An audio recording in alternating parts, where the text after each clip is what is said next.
बिस्मिल्लाहिर्रहमानिर्रहीम अस्सलाम वालेकुम वेलकम बैक जट दी कुड़ी दा ताकू वेलकम थी गया। ते मैं माशाअल्लाह बैठियां धोपते धुप सेक लवेंदी बैठियां। आज शुक्र है अल्लाह पाक साडे ते करम कीते मेहरबानी कीती है कि अज तकरीबन 15 दीवारें को बाद अज धुप निकलती पी है।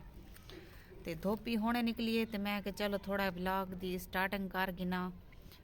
ते अज कितनी बार दूसरी बार मैं शार्ट वीडियो कते नहीं खड़ियां ते वल मैं कि चलो वीडियो थोड़ी एक अपलोड होंदी तो 2 मिनट दी चलो अपलोड कर गिना।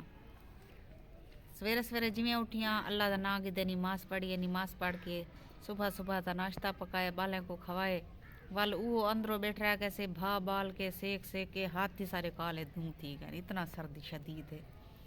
ते माशाअल्लाह दूध का टाइम है, दूध का टाइम ही था तो धुप ही निकलन पाएगी है।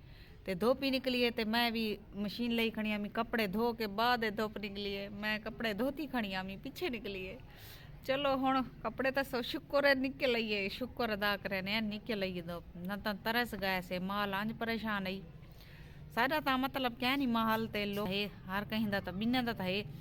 तो जितने भी हैं सारे माहौल ही परेशान है, परिंदे परेशान हैं, इंसान परेशान हैं।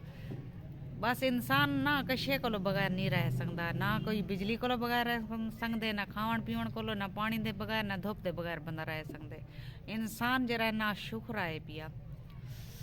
ते वीडियो आँदी 2 मिनट दी जरूर तुसा यो वॉच करके दी करो। मैं क्योंकि तो अगली वीडियो तो दसे सा मैं दूसरा चैनल क्यों बनाए, मेरे नाल बड़े मसले थे चैनल ते मैं दूसरा तो बनाए अकाउंट चैनल दूसरा चैनल ये मेरा दूसरा चैनल ही पता है तो सपोर्ट की करो प्लीज़।